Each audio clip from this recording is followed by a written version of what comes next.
제목을 가지고 하나님의 말씀을 나눠보도록 하겠습니다.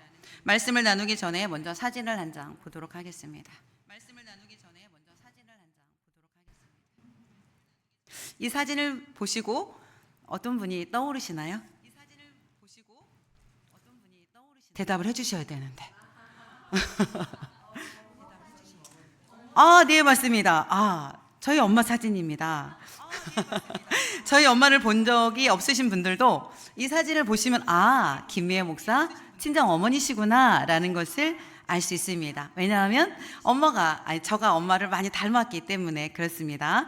많은 분들이 엄마의 눈매를 제가 많이 닮았다라고 하십니다. 정말 제가 엄마를 닮았는지 확인 한번 해볼까요? 어떻습니까? 닮았습니까? 네, 일부러 예쁜 사진 골랐습니다. 네, 나란히 두 사진을 놓고 보면 저는 정말 엄마와 많이 닮았습니다. 나이를 들어갈수록 정말 엄마의 모습이 보인다라고 저희 큰오빠하고 저하고 20살 나이 차이가 나는데 오빠가 저를 보면서 깜짝깜짝 놀랍니다. 어머니 모습이 보여 이러십니다. 이렇게 엄마와 저의 모습이 닮은 것은 하나님께서 우리 사람에게 주신 고유의 유전인자 때문입니다. 그렇다면 하나님을 믿는 성도는 하나님께 어떤 유전자를 물려받았을까요? 오늘 본문의 말씀을 통해서 우리가 하나님께 받은 유전자는 무엇인지 함께 나눠보도록 하겠습니다. 하나님께서는 사람을 만드실 때 하나님의 형상대로 만드셨다라고 말씀하십니다. 오늘 26절의 말씀이지요. 하나님의 이르시되 우리의 형상을 따라 우리의 모양대로 우리가 사람을 만들고, 하나님께서 만드신 사람은 하나님의 형상, 하나님의 모양을 따라 우리가 사람을 만들었다라고 말씀하십니다. 여기서 우리는 복수를 나타냅니다. 이는 삼위일체 하나님께서 세상을 창조하셨고 또 함께 사람을 함께 만드셨다라는 말씀입니다. 성경은 또한 하나님이 땅의 흙으로 직접 사람을 지으셨다라고 말씀하십니다. 창세기 2장 7절은 여호와 하나님이 땅의 흙으로 사람을 지으시고 생기를 그 코에 불어넣으시니 사람이 생명이 되었다라고 말씀하십니다. 놀라운 것은 하나님께서 사람을 만드신 재료입니다. 흙은 땅의 티끌과 먼지를 말합니다. 사람은 결국 하찮은 티끌과 먼지를 가지고 만든 존재라는 사실입니다. 그런데 하나님께서는 땅의 흙으로 사람을 지으시고 사람의 코에 하나님의 생기를 불어넣어 주십니다. 하나님의 생기가 인간의 몸에 들어오자 이 사람은 생명이 되었습니다. 하나님의 생기는 하나님의 호흡을 말합니다. 하나님의 호흡을 사람의 코에 불어넣어 주셨다는 말씀으로 하나님의 생명의 기운이 우리 사람에게 들어왔음을 성경은 우리에게 가르쳐 주고 있습니다. 결국 사람은 하나님의 형상을 닮은 아주 특별한 호흡을 하는 존재라는 말씀이 되겠습니다. 그렇기 때문에 하나님은 하나님 자신의 그 생명의 기운을 가진 하나님의 형상대로 만드신 사람을 보시고 심히 좋았더라 라고 말씀하십니다. 하나님께서 만드신 사람을 바라보시면서 심히 좋았다라고 말씀하시는 이유는 바로 이 하나님의 형상이라는 단어 속에 담겨 있습니다. 이 형상이라는 단어 속에는 하나님께서 사람을 만드신 아주 중요한 목적 3가지가 들어 있습니다. 하나님의 형상에 담긴 이 3가지 의미를 통해서 우리가 어떤 존재인지, 하나님과 어떤 관계를 맺어야 하고 또 어떻게 살아야 하는지를 오늘 본문의 말씀을 통해서 함께 나눠보도록 하겠습니다. 하나님께서 하나님의 형상대로 사람을 지으신 첫 번째 목적은 대리성입니다. 하나님께서 하나님의 형상대로 사람을 만드신 이유는 하나님께서 창조하신 그 우주 만물을 하나님을 대신하여 다스리도록 사람을 만드셨다는 말씀입니다. 26절 하반절의 말씀, 모든 것을 다스리게 하자 하시고, 28절의 말씀도 하나님이 그들에게 복을 주시며 하나님이 그들에게 이르시되 생육하고 번성하여 땅에 충만하라, 땅을 정복하라, 바다의 물고기와 하늘의 새와 땅에 움직이는 모든 생물을 다스리라 하시니라. 26절과 28절의 말씀은 하나님을 대신하여서 피조 세계를 다스리도록 하나님께서 사람을 만드셨다라고 말씀하십니다. 그럼 도대체 이 사람이 무엇이기에 하나님께서는 하나님을 대리하여 온 땅을 다스리도록 하셨을까요? 하나님의 창조를 노래한 시편 8편에서는 하나님의 피조물에 불과한 사람을 이렇게 묘사하고 있습니다. 시편 8편 4절, 5절, 6절의 말씀 제가 읽어드리겠습니다. 사람이 무엇이기에 주께서 그를 생각하시며 인자가 무엇이기에 주께서 그를 돌보시나이까. 그를 하나님보다 조금 못하게 하시고 영화와 존귀로 관을 씌우셨나이다. 주의 손으로 만드신 것을 다스리게 하시고 만물을 그 발 아래 두셨으니. 아멘. 이 시편 기자는 하나님께서 인간을 하나님보다 조금 못하게 만드셨다라고 말씀하십니다. 여기서 조금 못하다라는 말씀은 하나님과 거의 비슷하다 이런 뜻이 되겠습니다. 하나님께서는 거의 비슷한 존재로 창조하신 사람에게 존귀와 관을 씌우셨다라고 시편 기자는 말씀하시죠.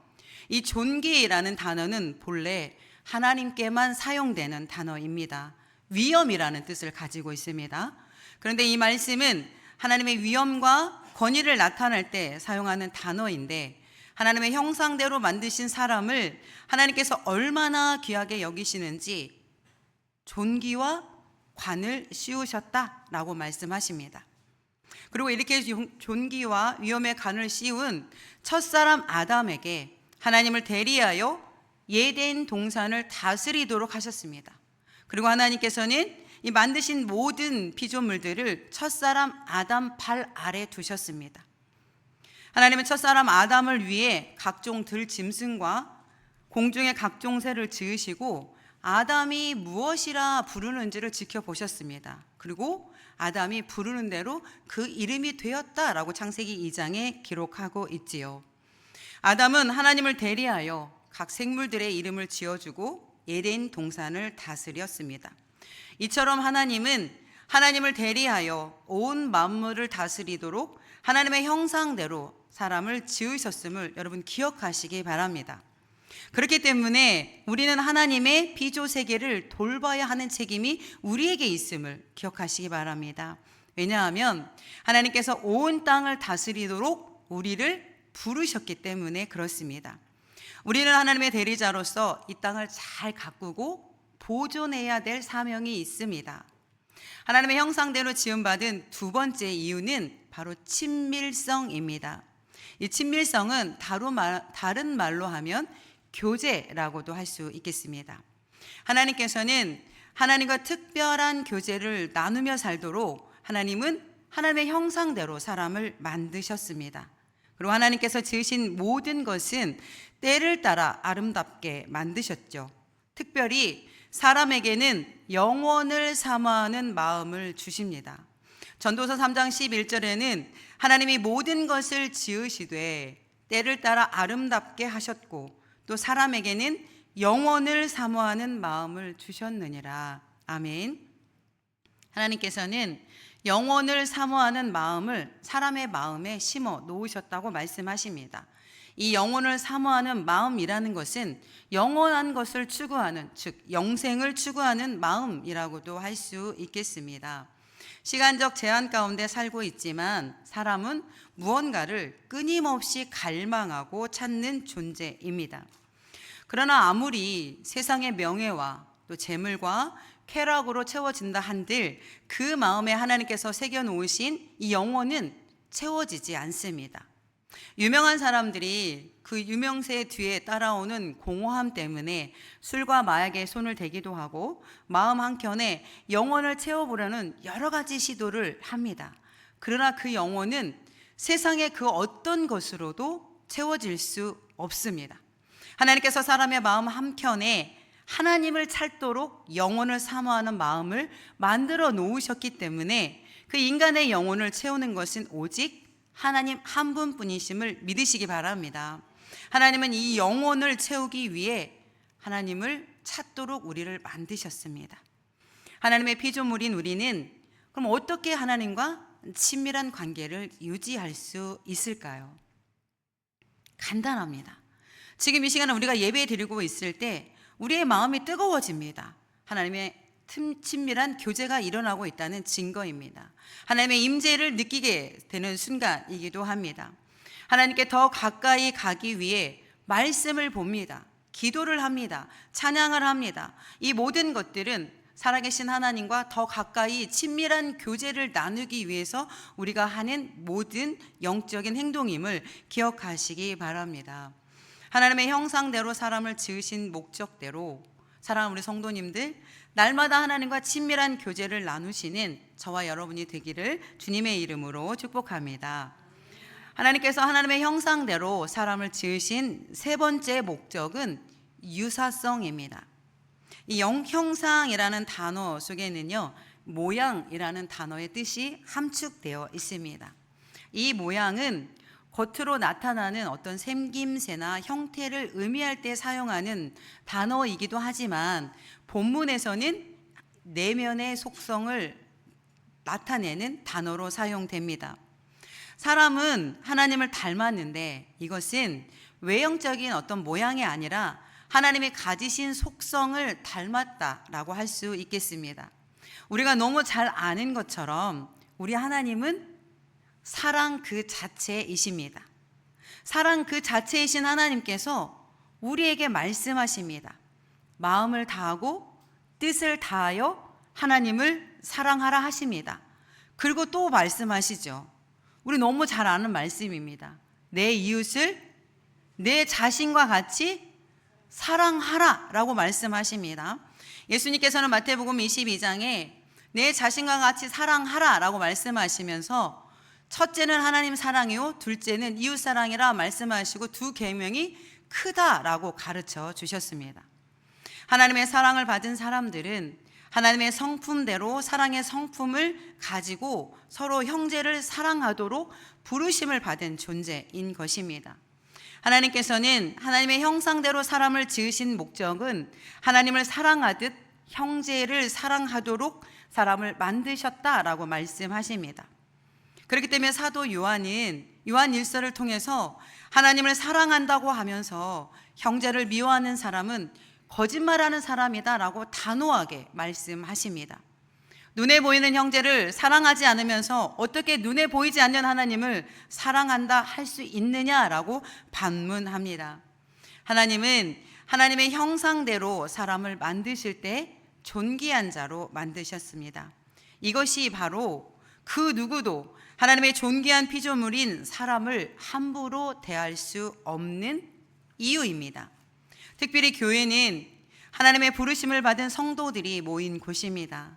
여기 모인 우리 성도님 한 분 한 분이 하나님께서 하나님의 형상대로 지으셨고 존귀와 관우를 씌운 아주 존귀한 지체임을 기억하시고 서로를 대하실 때 말 한마디 한마디에 행동 하나하나에 사랑을 담아서 옆에 성도님을 존중하고 사랑하시기를 바랍니다.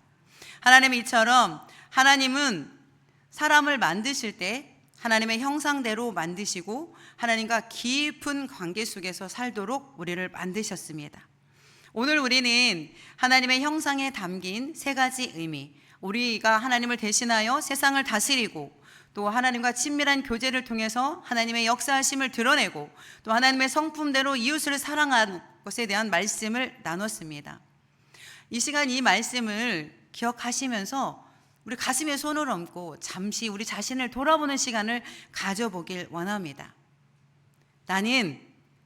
여러분은 정말 하나님의 형상대로 지음받은 뜻대로 살고 계십니까? 하나님과 깊은 교제하기 위해서 날마다 몸부림치고 계십니까? 하나님께서 온 땅을 다스릴 대리자로 부르셨는데 하나님이 맡기신 대리자로서의 역할을 잘 감당하고 계십니까? 우리는 하나님께서 만드신 창조 세계를 돌보는 일에 마음을 쏟고 계십니까? 하나님의 거룩하신 성품, 그 사랑의 성품이 나와 함께 하고 있는데 여전히 우리는 하나님의 형상이 깨어진 채로 살아가고 있지는 않으십니까? 서로를 존중하고 배려하고 사랑해야 될 하나님의 형상대로 지음받은 존재임에도 불구하고 미움과 다툼 속에 살아가고 있지는 않으십니까? 사랑하는 성도 여러분, 오늘 말씀을 통해서 하나님의 형상대로 지음받은 우리의 참된 정체성을 다시 한번 깊이 깨닫기를 소망합니다. 말씀을 듣고 깨달았다면 그 정체성에 합당하게 하나님의 대리자로서 창조 세계를 돌보시고 하나님과 날마다 친밀하게 교제해 주십시오. 또 하나님의 사랑으로 서로 존중하고 서로 사랑하고 또 옆에 있는 우리 성도님을 바라보실 때 하나님의 존귀한 형상을 닮은 하나님의 귀한 자다라고 고백하시면서 칭찬해 주십시오. 부족한 점이 보이거든 저 사람이 아직 부족해, 기도해 줘야지 라고 격려하시고 기도해 주시기 바랍니다. 하나님의 시편 16편 3절에 이 땅에 사는 성도들은 존귀한 자다라고 말씀으로 가르쳐 주셨습니다. 우리 한 사람 한 사람이 하나님의 형상대로 지음받은 존귀한 자임을 기억하시면서 옆에 사람을 보시고 이렇게 말씀해 주십시오. 옆에 사람이 안 계시면 뒤로 도십시오. 성도님은 존귀한 자입니다. 성도님은 존귀한 자입니다. 제가 더 많이 사랑하겠습니다. 제가 더 많이 이해하겠습니다. 함께 우리 공서부교회를 세워가 모아요. 약속하신 거지요? 약속하신 거지요? 앞으로 우리 공서부교가 이렇게 웃음이 넘치는 화목한 서로 사랑하는 그런 교회가 되기를 주님의 이름으로 축복합니다. 주신 말씀을 기억하시면서 이 시간 하나님 앞에 찬양할 텐데요. 하나님은 너를 지으신